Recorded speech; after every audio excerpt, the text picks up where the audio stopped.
Relax. Take a second. Grab a coffee, some tea, or whatever helps you slow down. Because this isn't just a story about death, it's a story about prediction, and whether knowing the future actually helps you avoid it. If you enjoy deep dives like this, stories where science, mystery, and human psychology collide, take a moment to like the video, share it with someone who enjoys thinking a little too much, and leave a comment with your theory at the end. Now, let's begin. Imagine receiving an email from a scientist.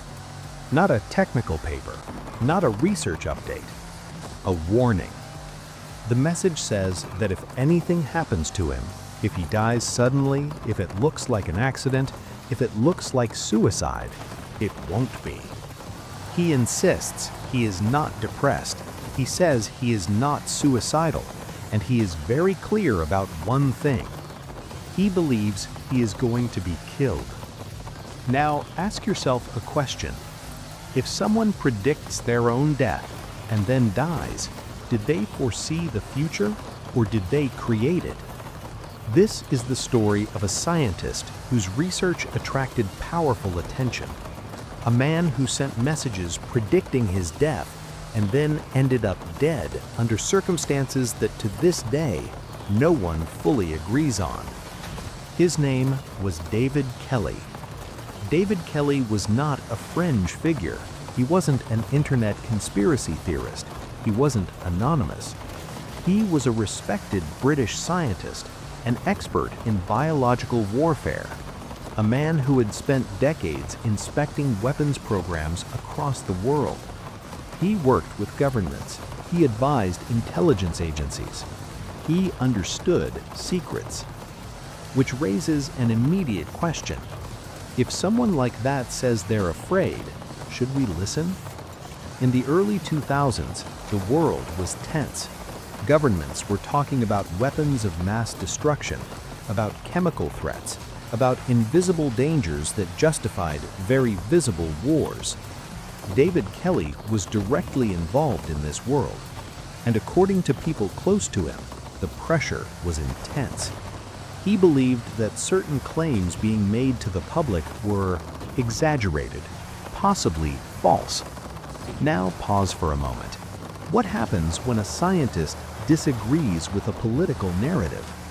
Science deals in probabilities, uncertainties, margins of error. Politics deals in certainty. Those two worlds don't always mix well. Kelly reportedly spoke privately to journalists. He questioned the strength of the evidence being used to justify major decisions. And once his identity was exposed, his life changed almost overnight. He was interrogated publicly, questioned aggressively. His name was dragged into headlines. Friends said he was shaken but not broken, stressed but not suicidal. And this is where things start to get strange. In the days leading up to his death, Kelly allegedly told multiple people that he felt under surveillance, that his phones might be monitored, that he was afraid. Then he sent messages that, in hindsight, read like a pre-written explanation. He reportedly said that if anything happened to him, it wouldn't be because he wanted it to. And then he was found dead in a wooded area near his home. The official ruling was suicide, but here's where science steps in. Kelly's death was attributed to blood loss from a cut to his wrist, combined with painkillers found in his system.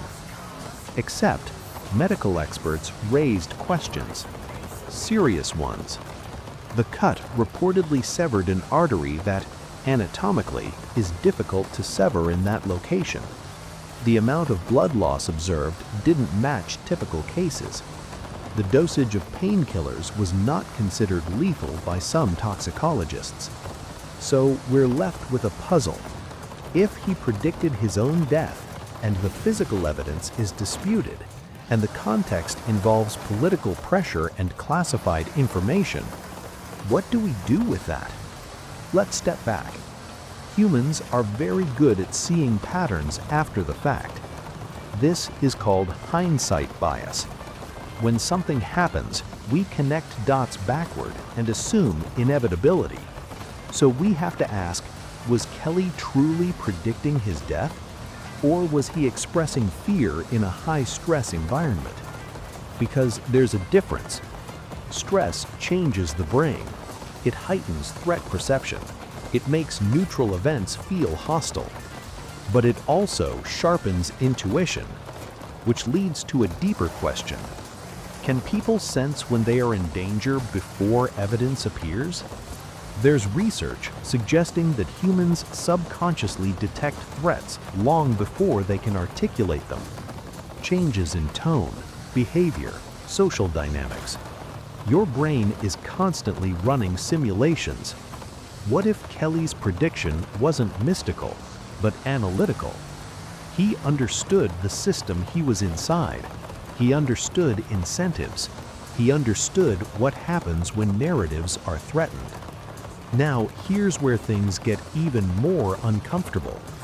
The inquiry into his death was unusual.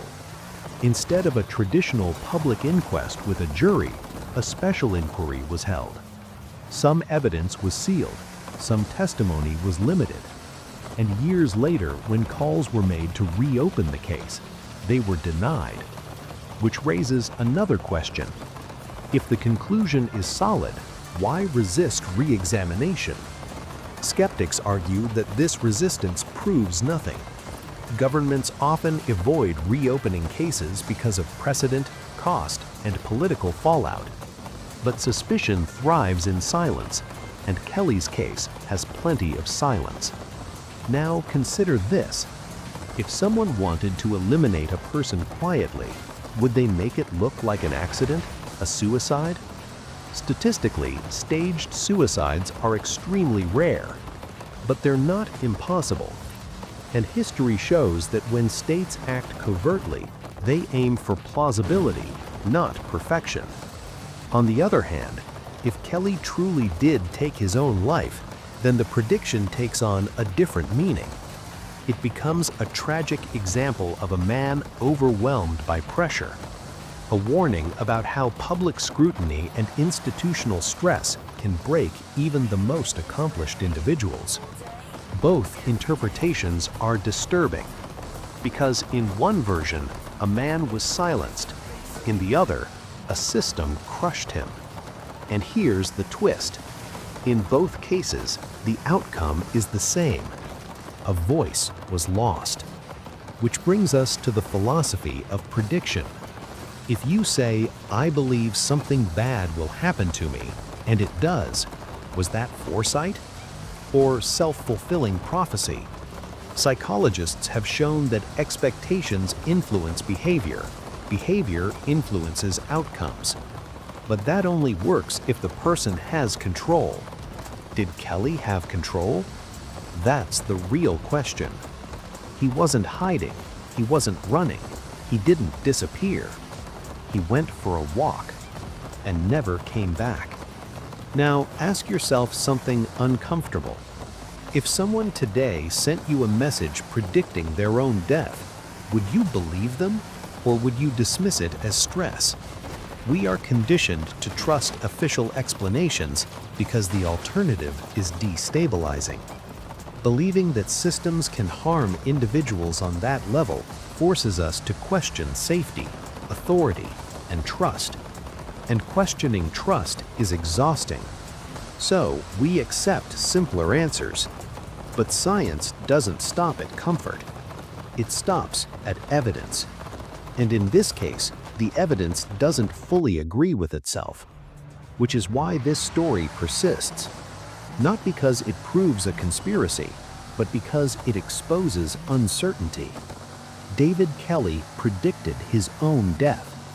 Then he died. Between those two facts is a space filled with interpretation, bias, fear, and unanswered questions. And that space is where mystery lives. So here's the final question. If someone who understands the system better than most warns that the system may harm them, and then they're gone, is the real mystery how they died, or why we're so quick to stop asking questions? Think about that. If you enjoyed this exploration, don't forget to like the video, share it, and leave a comment with your interpretation, because this story doesn't have one answer. It has many. And the only way we get closer to understanding any of them is by continuing to ask why.